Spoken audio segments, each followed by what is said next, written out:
प्रिय श्रोताओं, आज के संदेश में मैं भगवान परम शिव जी द्वारा भवसागर से पार लगाए जाने वाले दूसरे तरीके के बारे में विस्तार से बताऊंगा।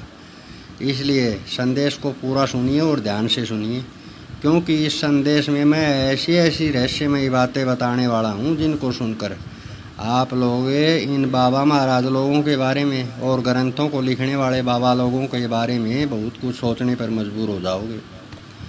प्रिय श्रोताओं, जैसा कि मैंने इस चैनल के भाग 15वें संदेश में बताया था कि भगवान परम शिव जी कहता है कि मैं दो तरह के इंसानों को भवसागर से पार लगाता हूँ। प्रिय श्रोताओं, पहले तरीके से पार लगने वाले तरीके में मैंने बताया था कि भगवान परम शिव जी कहता है कि 7 जन्मों तक मेरे से प्रीत लगाओ, उसके बाद मैं इंसान को भवसागर से पार लगा दूंगा।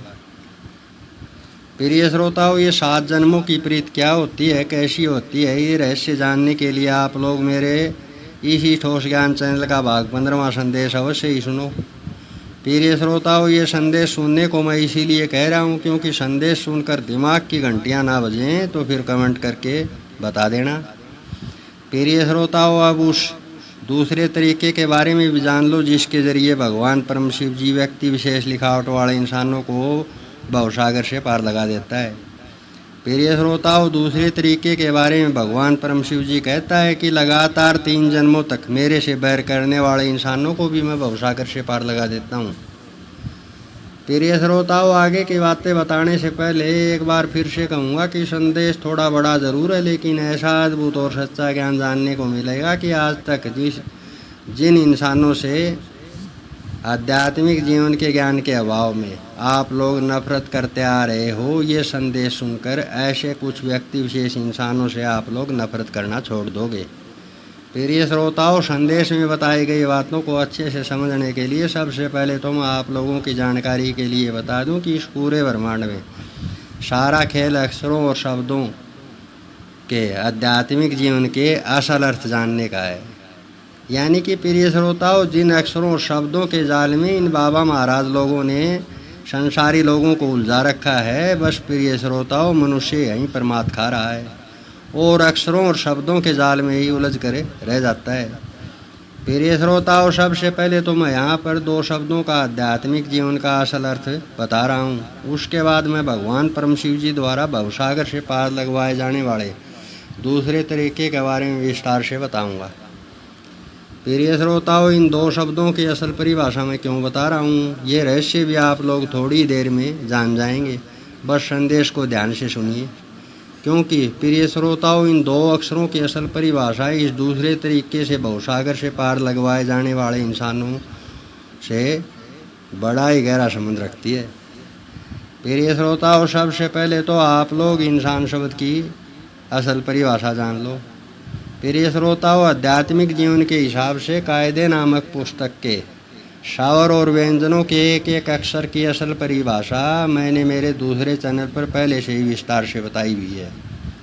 इसलिए इस संदेश में बताए जाने वाले इन दोनों शब्दों की असल परिभाषा को मैं सिंपल तरीके से ही यहाँ पर बताऊँगा। प्रिय श्रोताओं, जो लोग कायदा नामक पुस्तक के आध्यात्मिक जीवन के हिसाब से अक्षरों की असल परिभाषा जानने के जिज्ञासु हैं, ऐसे लोग मेरे दूसरे चैनल की यात्रा करके कायदे की पढ़ाई के बारे में विस्तार से बहुत कुछ जान सकते हैं। प्रिय श्रोताओं, मेरे दूसरे चैनल का लिंक मैं इस वीडियो के डिस्क्रिप्शन में ऐड कर दूंगा। प्रिय श्रोताओं, अब सबसे पहले आप लोग इंसान शब्द की असल परिभाषा जान लो। प्रिय श्रोताओं, इंसान शब्द का आध्यात्मिक जीवन के हिसाब से जो असल अर्थ होता है वो है देवता। यानी कि प्रिय श्रोताओं, इंसान और देवता एक ही बात है। यानी कि देवता का मतलब इंसान और इंसान का मतलब देवता। और प्रिय श्रोताओं, ये रहस्य मैं पहले से ही मेरे दूसरे चैनल पर बता चुका हूँ कि व्यक्ति विशेष लिखावट वाला इंसान और पूरे ब्रह्मांड में एक सबसे बड़ी लिखावट वाला इंसान या फिर महालिखावट वाला इंसान, यानी कि ऐसे इंसान देवताओं की श्रेणी में गिने जाते हैं। अब प्रिय श्रोताओं, आप लोग समझ लो कि ये लगभग बाबा लोग, यानी कि ये सारे महाराज लोग बार बार आध्यात्मिक जीवन या फिर भक्ति जीवन और बार बार केवल इंसान शब्द का ही प्रयोग करते हैं। यानी कि ज्ञान बांटते हुए केवल इंसान शब्द का प्रयोग करते हैं। यानी कि इंसानों को जानने, इंसानों के लिए जानने के लिए कहते हैं। और भोले वाले कुछ संसारी लोग अज्ञानता में अपने आप को ही इंसान समझने की भूल कर बैठते हैं और ये सोचने लगते हैं कि आध्यात्मिक जीवन तो सबके लिए है, यानी कि ये बाबा लोग बताते तो इंसानों के लिए हैं और कुछ भोले वाले लोग अपने ऊपर ले लेते हैं उस बात को। अब प्रिय श्रोताओं, वध शब्द की परिभाषा भी जान लो। प्रिय श्रोताओं, वध शब्द का आध्यात्मिक जीवन के हिसाब से जो असल अर्थ होता है वो है धनुर्विद्या में पारंगत और चालाक किस्म का देवी रूप। अब प्रिय श्रोताओं, मैं उसी विषय पर आता हूँ, यानी कि आध्यात्मिक यानी कि भगवान परम शिव जी द्वारा दूसरे तरीके से भवसागर से पार लगने वाले तरीके और ऐसे तरीके से पार लगने वाले कुछ इंसानों के नाम भी बताऊंगा जो इंसान दूसरे तरीके से परम शिव जी द्वारा भवसागर से पार लगा दिए जाते हैं। प्रिय श्रोताओं, भगवान परम शिव जी कहता है कि जिन इंसानों को मैं पूरे सृष्टि चक्कर में वक्त वक्त पर अवतारी इंसानों के रूप में पैदा करता हूँ, अगर ऐसे इंसान मेरे से लगातार 3 जन्मों तक बैर लगाते हैं तो भी मैं ऐसे इंसानों को भवसागर से पार लगवाता हूँ। प्रिय श्रोताओं, आप लोगों के लिए बैर शब्द का अर्थ होता है दुश्मनी, लेकिन प्रिय श्रोताओं, आध्यात्मिक जीवन में बैर शब्द का अर्थ कुछ और है। प्रिय श्रोताओं, आध्यात्मिक जीवन में बैर शब्द का अर्थ होता है सुंदर घोड़ों से सुसज्जित, रथ पर सवार, पानी के सहारे जिंदा रहने वाला महाज्ञानी इंसान। प्रिय श्रोताओं, आप लोगों की अद्भुत जानकारी के लिए बता दूं कि यहाँ पर यानी कि पानी का तात्पर्य वीर्य के पानी से है। प्रिय श्रोताओं, आप लोगों ने कोणार्क के सूर्य मंदिर के बारे में भी सुना होगा। वहाँ पर मंदिर के चारों तरफ आपत्तिजनक मुद्रा में फोटो में लगी भी हैं। प्रिय श्रोताओं, जो इंसान अपनी पूरी आयु इस प्रकार की क्रियाएं करके संभोग करते हैं, ऐसे इंसान भी ईश्वर द्वारा भवसागर से पार लगा दिए जाते हैं। और प्रिय श्रोताओं, आप लोगों की जानकारी के लिए बता दूं कि ये इस प्रकार की क्रियाएं केवल देह बदल कर की जाती हैं। प्रिय श्रोताओं, आध्यात्मिक जीवन में ये इस प्रकार की क्रियाएं यानी कि कोणार्क के सूर्य मंदिर की तरह से क्रियाएं कौन कौन से इंसान करते हैं। प्रिय श्रोताओं, ये इस प्रकार की क्रियाएं राक्षस बताए गए इंसान भी करते हैं और देवता तो इस क्रिया को करते ही करते हैं। प्रिय श्रोताओं, आप लोगों की रहस्यमय जानकारी के लिए एक बात और बता दूं कि जो इंसान अपना गुरु का चेला बनकर कोणार्क के सूर्य मंदिर की फोटो वाली क्रियाएं करके आध्यात्मिक जीवन जीता है, ऐसा इंसान ईश्वर की नज़रों में देवताओं वाली श्रेणी में गिना जाता है। प्रिय श्रोताओं, आप लोगों की जानकारी के लिए बता दूं कि ये आशाराम, राम रहीम और रामपाल जैसे ढोंगी बाबा लोग भी इस प्रकार की क्रियाएं करके आध्यात्मिक जीवन के पथ पर कुछ दिन चल चुके हैं, जिसके ऊपर मैं कोई अलग से विशेष संदेश बनाकर फिर कभी बताऊंगा। और प्रिय श्रोताओं, जो इंसान किसी भी इंसान को गुरु न मानकर इस प्रकार से आध्यात्मिक जीवन जीता है, यानी कि कोणार्क के सूर्य मंदिर की फोटो वाले क्रियाओं के हिसाब से आध्यात्मिक जीवन जीता है, ऐसा इंसान ईश्वर की नज़रों में राक्षसों वाली श्रेणी में गिना जाता है। प्रिय श्रोताओं, इसका मतलब ये नहीं है कि राक्षस बताए गए इंसान भक्ति नहीं करते। प्रिय श्रोताओं, आप लोगों की अद्भुत जानकारी के लिए बता दूं कि जिस तरह से ये इस सृष्टि के सभी साधु संत सन्यासी बाबा महाराज लोग ईश्वर के किसी एक रूप की आराधना करते हैं, ठीक इसी प्रकार से पूरी रातों को जागूर करिए राक्षस बताए गए इंसान भी भक्ति करते हैं। प्रिय श्रोताओं, राक्षस बताए गए इंसानों और देवताओं की श्रेणी में गिने जाने वाले इंसानों में सबसे बड़ा फर्क केवल यही है कि देवताओं की श्रेणी में गिने जाने वाले बाबा लोगों को आध्यात्मिक गुरु को साथ में लेकर ईश्वर के किसी एक रूप की भक्ति करनी पड़ती है, परंतु राक्षस बताए गए इंसानों को बिना किसी गुरु को भी साथ में लेकर केवल भगवान परम शिव जी की आराधना करनी पड़ती है, यानी कि भक्ति करनी पड़ती है। प्रिय श्रोताओं, ये रहस्य मैं मेरे दूसरे चैनल यानी कि ताऊ चैनल पर पहले से ही ठोस सबूतों सहित बता चुका हूँ कि देवता और राक्षस अलग अलग नहीं है, सिर्फ शब्दों और अक्षरों को जानने का ही अंतर है। प्रिय श्रोताओं, आध्यात्मिक जीवन के टोटल 487 रास्ते हैं और इन्हीं 487 रास्तों में से कुछ रास्ते राक्षस बनकर पार लगने के रास्ते हैं। प्रिय श्रोताओं, मेरी इस रहस्यमय बात का ये मतलब कतई नहीं है कि राक्षसों वाले रास्तों पर चलकर भवसागर से पार लगने वाले इंसान घटिया प्रवृत्ति के इंसान होते हैं। नहीं प्रिय श्रोताओं, राक्षस बताए गए किरदार तो इन देवताओं से भी श्रेष्ठ इंसान होते हैं। यानी कि देवताओं वाले रास्ते पर चलकर आध्यात्मिक जीवन जीने वाले इंसानों से भी कहीं ज़्यादा श्रेष्ठ इंसान राक्षस बताए गए रास्तों पर चलने वाले इंसान होते हैं। प्रिय श्रोताओं, इस राक्षस शब्द से आप लोग इसीलिए नफरत कर रहे हो क्योंकि आप लोग आध्यात्मिक जीवन के हिसाब से राक्षस शब्द की असल परिभाषा से अनभिज्ञ हो। प्रिय श्रोताओं, आध्यात्मिक जीवन के हिसाब से राक्षस शब्द का मतलब होता है कि सूर्य के समान शाही रथ पर सवार और आम जैसा मीठा बोलने वाला एक्स फैक्टर इंसान। और एक्स फैक्टर इंसान कौन? यानी कि एक्स मानी यानी कि सबसे अलग इंसान। प्रिय श्रोताओं, एक बार फिर से कहूँगा कि संदेश पूरा सुनिए। इसी संदेश में मैं राक्षस बताए गए एक ऐसे रास्ते का विस्तार से वृत्तांत सुनाऊंगा जिसको सुनकर आप लोगों की आंखें नम हो जाएंगी और आप लोग आध्यात्मिक जीवन के इस रास्ते के बारे में सुनकर हैरान रह जाएंगे। प्रिय श्रोताओं, झूठ पर झूठ बोलने की भी एक हद होती है। प्रिय श्रोताओं, बाबा महाराज लोग कोरा झूठ बोलकर संसारी लोगों को गुमराह क्यों करते हैं, ये रहस्य विस्तार से जानने के लिए आप लोग मेरे दूसरे चैनल का पार्ट 4 संदेश पूरा सुन लेना। इन बाबा महाराज लोगों के बारे में बहुत कुछ ऐसा जान जाओगे कि जिसकी कभी आप लोगों ने सपने में भी कल्पना नहीं की होगी। प्रिय श्रोताओं, मेरे दूसरे चैनल और उस वीडियो का लिंक मैं इस वीडियो के डिस्क्रिप्शन में ऐड कर दूंगा।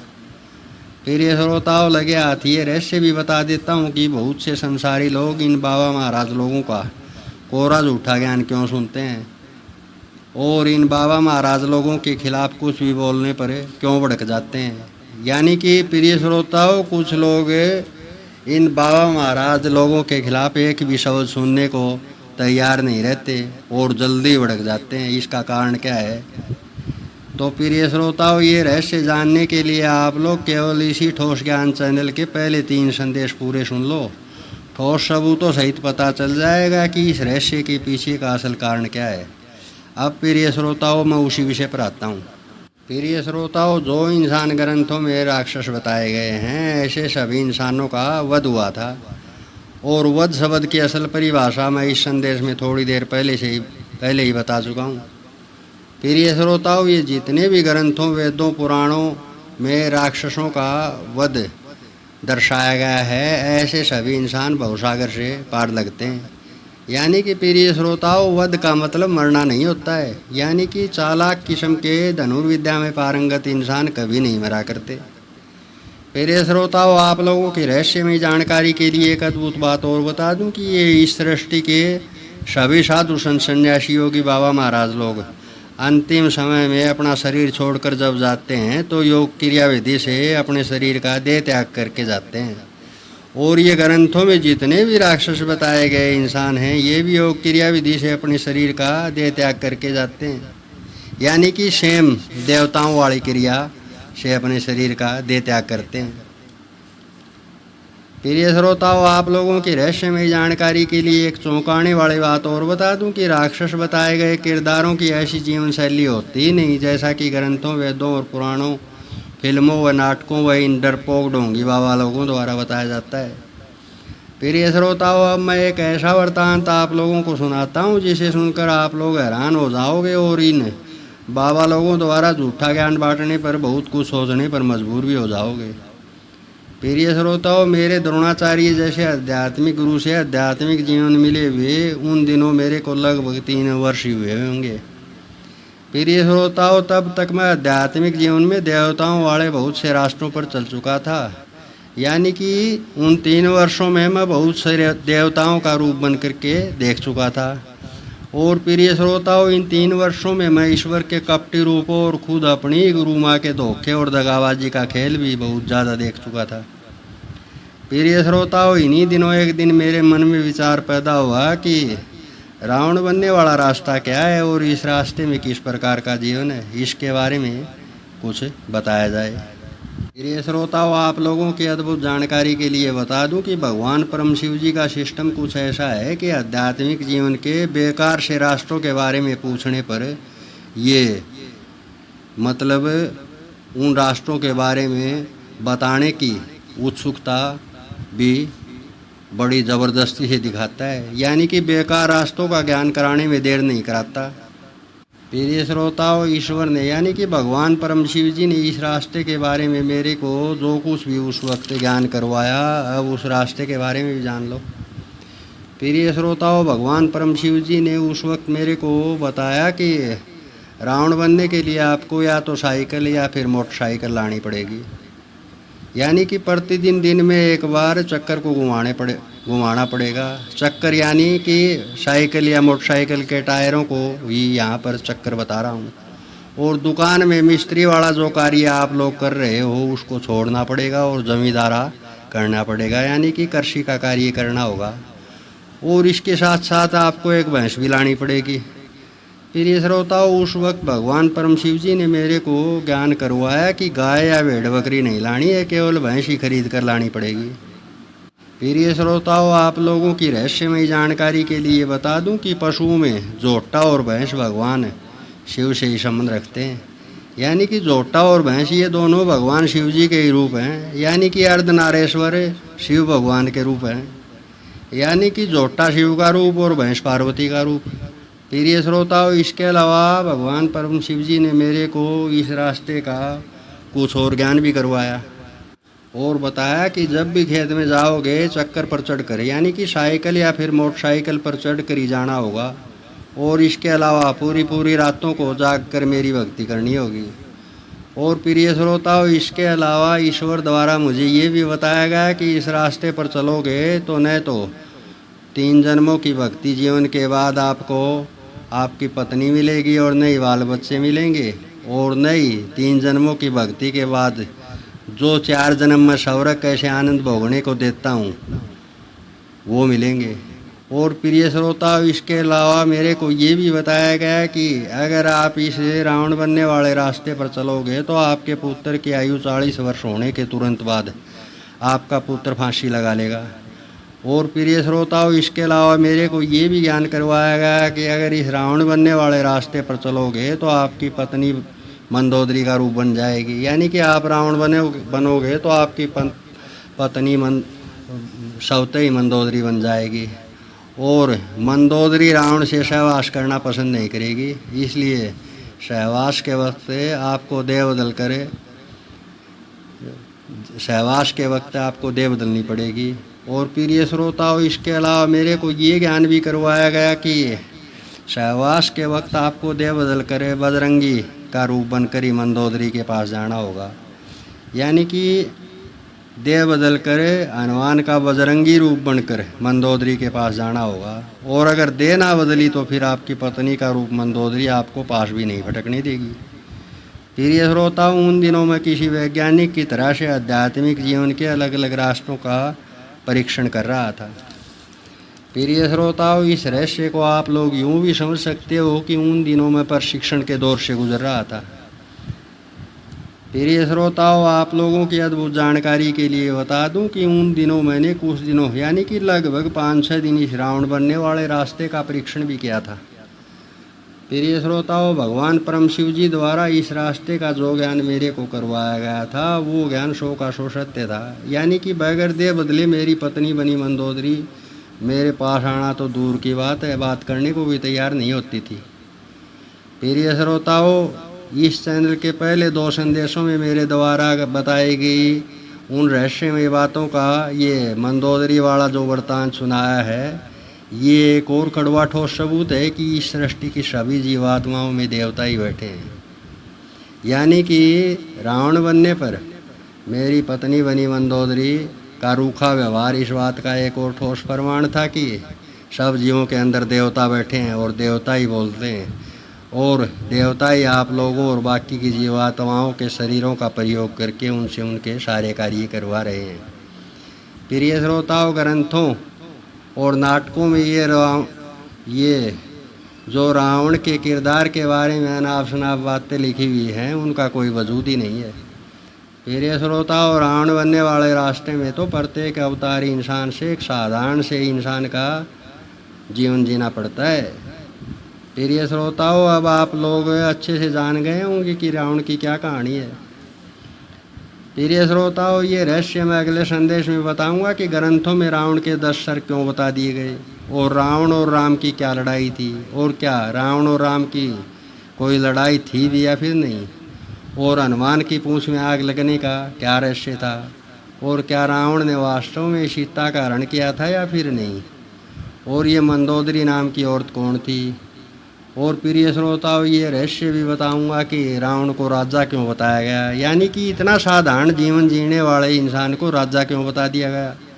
और इसके अलावा ये रहस्य भी बताऊंगा कि रावण ने शिव जी के लिए किस प्रकार की लंका का निर्माण करवाया था, और क्या वास्तव में वो लंका शिव जी ने रावण को वापस दी भी या फिर नहीं।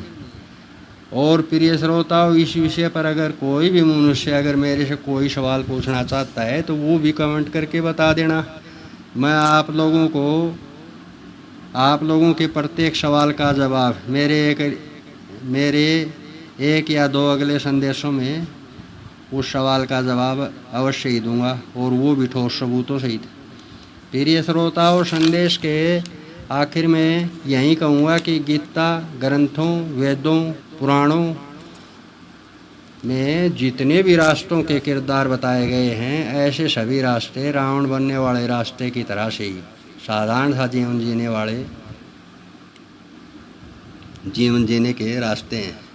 यानी कि जितने भी राक्षसों के किरदार बताए गए हैं ये सभी साधारण सा जीवन जीते हैं, और इनके बारे में बताया कुछ हो रही है जो कि पता नहीं कहाँ से खुराफाती दिमाग की उपज वाले व्यक्तियों को लोगों को इकट्ठा करके ये ग्रंथ लिखवाए गए हैं। और प्रिय श्रोताओं, आप लोगों की अद्भुत जानकारी के लिए एक रहस्यमयी बात और बता दूं कि ये राक्षस बनने वाले रास्ते आध्यात्मिक जीवन के 20-20 के खेल के रास्ते हैं, जबकि अवतारी या फिर महाअवतारी इंसान 21-21 के खेल का खिलाड़ी होता है। प्रिय श्रोताओं, आप लोगों की अद्भुत जानकारी के लिए बता दूं कि आज तक कोई भी अवतारी या फिर महाअवतारी इंसान इन राक्षस बनने वाले रास्तों पर चलकर अपना पूरा जीवन नहीं जिया है। यानी कि मेरी तरह से 5-6 दिन इस रास्ते का एक्सपेरिमेंट करके तो देखा होगा किसी ने, लेकिन अपने पूरे जीवन में ऐसा रास्ता किसी भी इंसान ने नहीं चुना है जैसा कि इन रास्तों का हाल है। प्रिय श्रोताओं, आप लोग मेरे को बताओ कि जिस इंसान के पास घोड़ा है और घोड़े की सवारी जिसको अच्छी तरह से आती है, ऐसा इंसान भलाए गधे की सवारी क्यों करेगा। प्रिय श्रोताओं, ये रहस्य मैं मेरे दूसरे चैनल है ताऊ चैनल पर पहले से विस्तार से बता चुका हूँ कि ये जो रामायण और महाभारत नामक ग्रंथों के जितने भी किरदार हैं ये केवल आध्यात्मिक जीवन जीने के अलग अलग रास्ते हैं, यानी कि आध्यात्मिक जीवन पर चलने के अलग अलग रास्ते हैं। और आप लोगों की जानकारी के लिए बता दूं कि ये रामायण और महाभारत नामक ग्रंथ केवल एक ही इंसान की लड़ाई के रास्ते हैं। और आप लोगों की जानकारी के लिए बता दूं कि इन ग्रंथों को लिखने वाले बाबा लोगों ने ईश्वरीय दबाव में आकर झूठ के गपेड़े सरका कर बस इन रास्तों का जीवन रूपांतरित किया है, और इन रास्तों का उसी तरह से जीवन रूपांतरित किया गया है जिस प्रकार से किसी उपन्यास में किसी किरदार का जीवन चरित्र दर्शाया जाता है, या फिर किसी फिल्म या नाटक में किसी किरदार का जीवन रूपांतरित किया जाता है।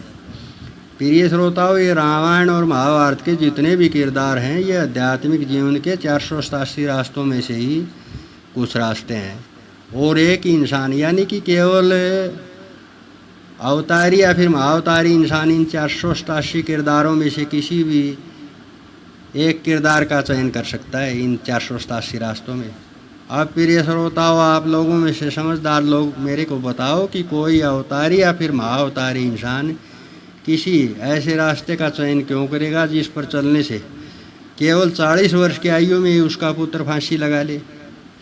प्रिय श्रोताओं, आप मेरे को बताओ कि जिस इंसान के पास ब्रह्मा, विष्णु और महेश तीनों से ज़्यादा पावर हो, यानी इन तीनों से भी ज़्यादा पावरफुल इंसान एक बेकार से रास्ते का चयन क्यों करेगा। और एक बात बता दूं, कि, किसी भी देवी शक्ति के पास अवतारी या फिर महाअवतारी इंसान को मारने की पावर होती नहीं, यानी कि ऐसा इंसान को कोई मार ही नहीं सकता। ऐसे इंसान तो स्वतः ही भवसागर से पार लगे हुए आते हैं और लग कर ही जाते हैं। और ऐसा इंसान अपने आध्यात्मिक गुरु का ही परित्याग क्यों करेगा। प्रिय श्रोताओं, लगभग 6-7 वर्षों के आध्यात्मिक जीवन में ऐसा इंसान भगवान परम शिव जी के बिल्ली वाले दाव पेचों से पूरी तरह से परिचित हो जाता है। और ऐसा इंसान जान जाता है कि द्रोणाचार्य जैसा इंसान भी अपने चेले रूपी पुत्र के साथ दगा सिर्फ इसीलिए करता है क्योंकि भगवान परम शिव जी द्रोणाचार्य जैसे गुरु को भी चेले के विरुद्ध खड़ा होने पर मजबूर कर देता है। प्रिय श्रोताओं, गुरु चाहे मजबूरी में अपने चेले रूपी पुत्र के साथ कैसा भी व्यवहार करे, लेकिन चतुर इंसान कभी भी अपने गुरु को नहीं त्यागता।